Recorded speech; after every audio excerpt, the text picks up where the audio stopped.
Hi, I'm Wes Allen with DM Tales, and today I want to go over some tips I've learned about role-playing from my time at the table. Let's roll it.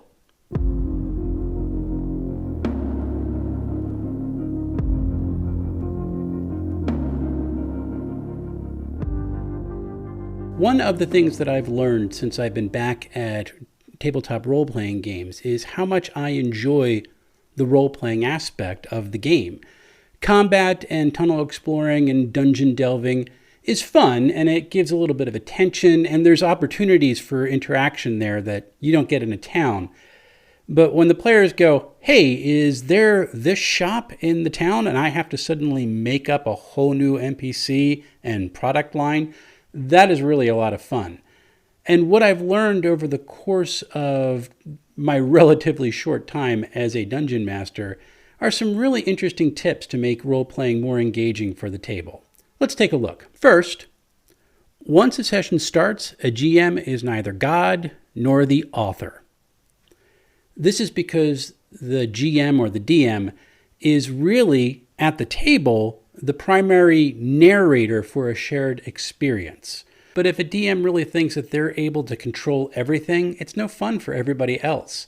Players, or rather the other players, because the GM is a player as well, they need to have agency. They need to feel like they are integrated into this world and that their characters are characters in a living, breathing space.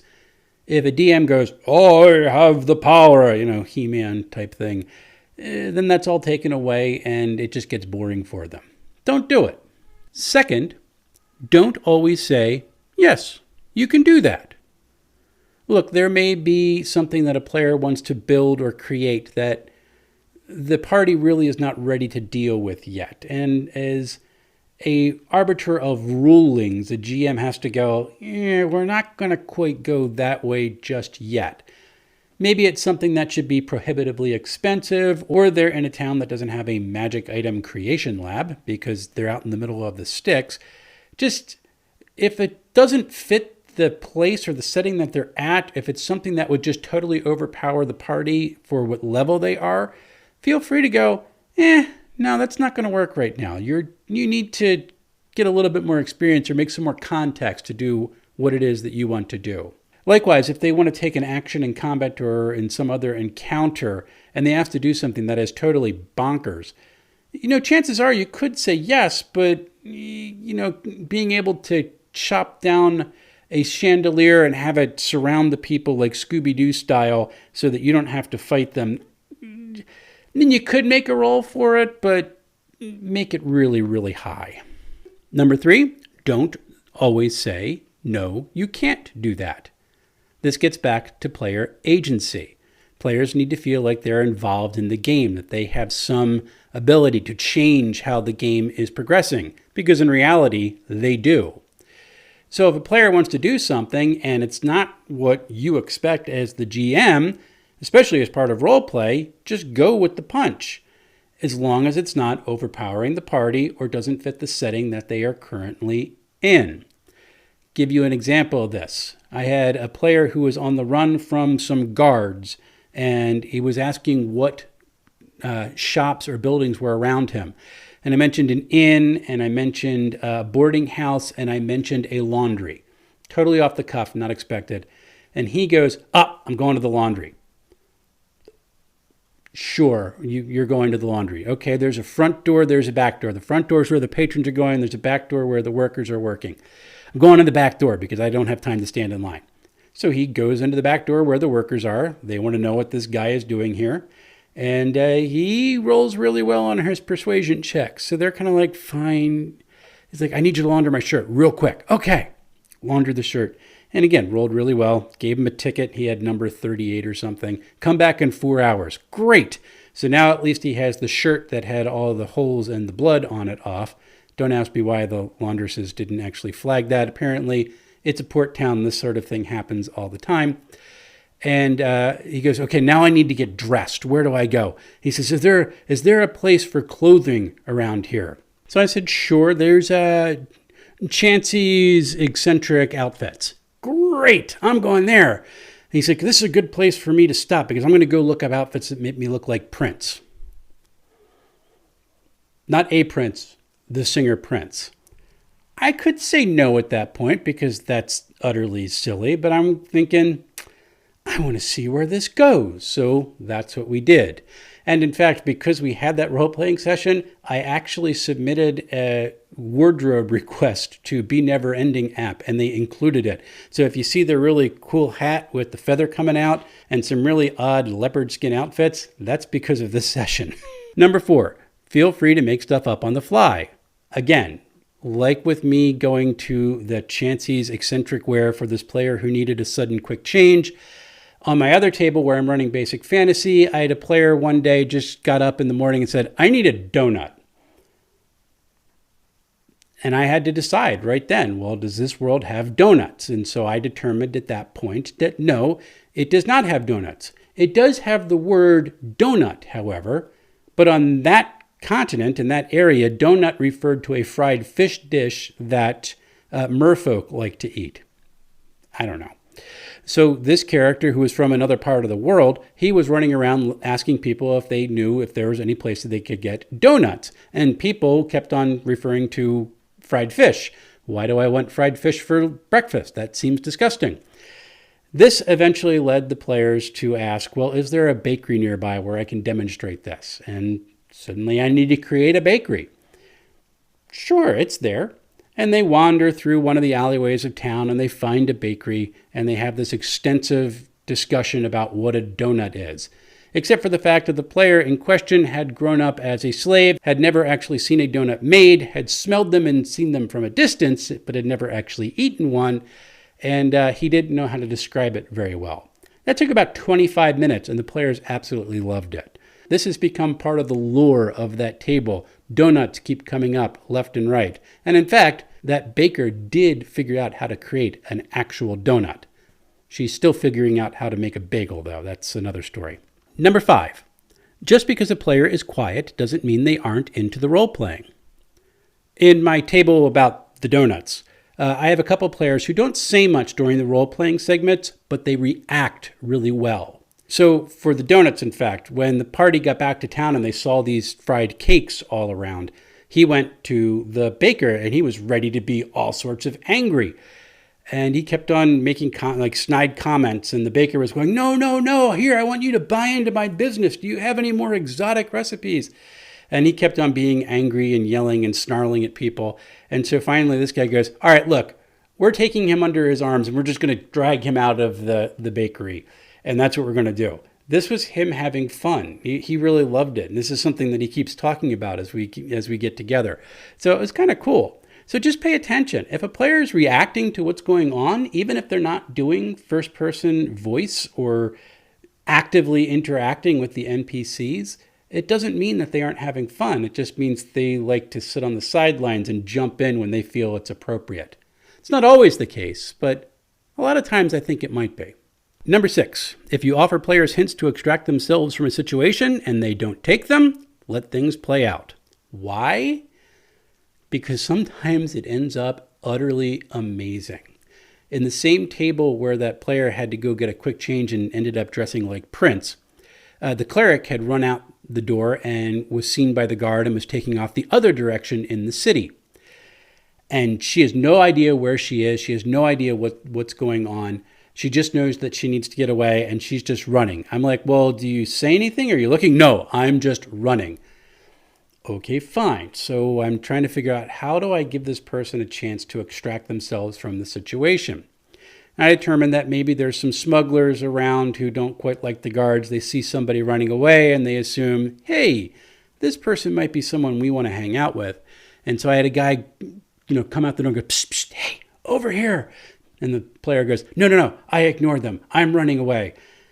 Okay, and off she went. And she just did a merry chase down through the town. Now, I had actually created the house that had the prison in it because I expected some of the players to get captured at some point during that session. But at that moment, the druid had his chance to shine in the spotlight because I did an offhand mention that there were a lot of cats in town. And he said, oh, cats? Oh, I can control animals. Okay, so suddenly there was now a cat army roving through the town, chasing after the guards who were chasing after the player. And they successfully attacked the guards doing what cats do, which is apparently they like to headbutt you when you're trying to walk. And knocked one of the guards over. The cleric got away, and everything was happy. I would have never expected that in 3 million years, and yet that's what happened. If she would have taken my advice, I could have had some fun, could have invented an entire undercurrent of the society in this town, which was already kind of shady. But the cat army was really amazing. I like that. Number 7, don't feel like you have to start the characters out with community respect. Listen, if they're new adventurers and people are looking at them coming in, they might just look like wannabes, and people might want to just roll their eyes at them. They have no idea who these people are or what they're capable of or what led them to try an adventuring lifestyle. They just know that there's suddenly this group around and they have bright, shiny weapons without any dings and dents and armor that is all polished up and has never seen any kind of action. And they go, yeah, I don't know how this is going to work. They might end up taking bets about how long this group is going to survive. So don't feel like you have to make everybody going, oh yeah, here, I'm going to be your great servant, or I'm going to give you grade A customer service. Might not be there. At my one table, one of the rogues made the mistake of insulting the potion maker their first time there. And every time he sees them, he now goes, oh great, you're still alive.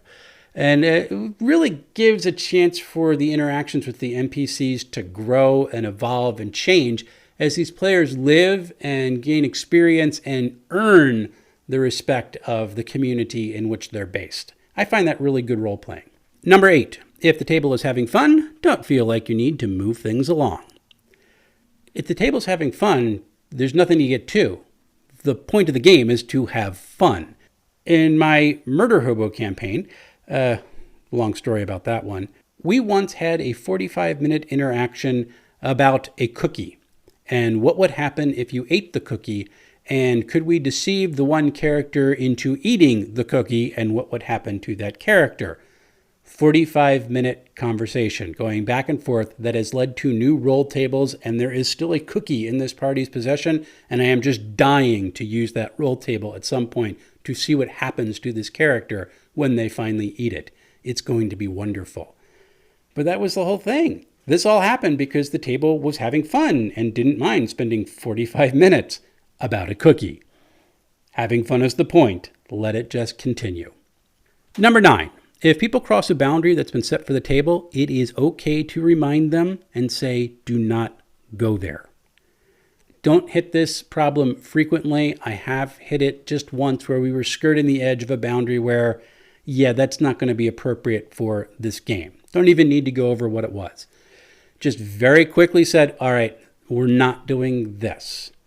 This is not something that's okay in this shared space. I am the one who's running the game. I understand that you have all different expectations, but for the game to be fun for me, and I'm the one who's running it, this is not going to happen.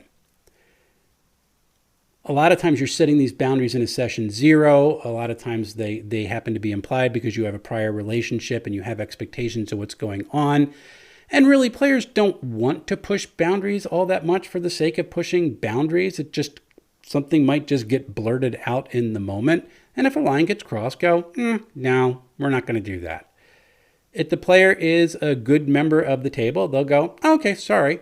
If they're, wanting to push back a little bit, say you're playing with a couple teenagers and they don't like authority, they might give a little bit of a pushback. But if they see the rest of the table having fun and they want to be part of it, they'll go, all right, I'll find another way to direct this character. It's part of having human relationships. And that's one of the things that TTRPGs need to always remember. It's that shared experience that happens around the table. That's a shared relationship that's going on there. We have to make space for the folks who have agreed to come so that we can play. Folks are going to be stretching that to make it unhelpful or unhealthy for the rest of the group. We got to cut back a little bit. It's the way community works. Number 10, go nuts with NPCs because they breathe life into the game. In my time of being a GM or a DM for not even a year at this point. And again, I've not been a GM for a year. I'm giving role-playing advice. Take it for what it's worth.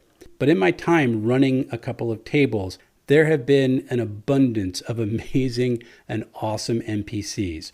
From a bugbear who has a desire to procure exotic foods for a restaurant, to a pirate who is running a store for eccentric clothing in a secret port, to a halfling who runs a coffee shop, and a potion maker who treats his customers with disdain. And even a person at a magic shop who is just sitting at the table and is a little resentful that he's still an apprentice at this point, so treats the party like he really doesn't care. These NPCs just make the place alive. And when players come back to town, they want to see what's going on with them. Who is this person? What's going on? What have they been up to? How are we going to change things?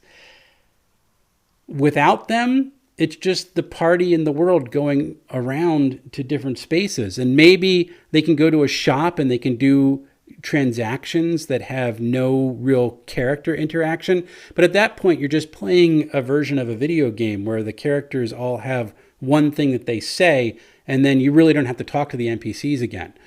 When you breathe life into the NPCs, when you give them personalities and desires and wants and goals, even if you're making them up on the fly and jotting down notes in a document as you do it, it just makes the players have so much more fun.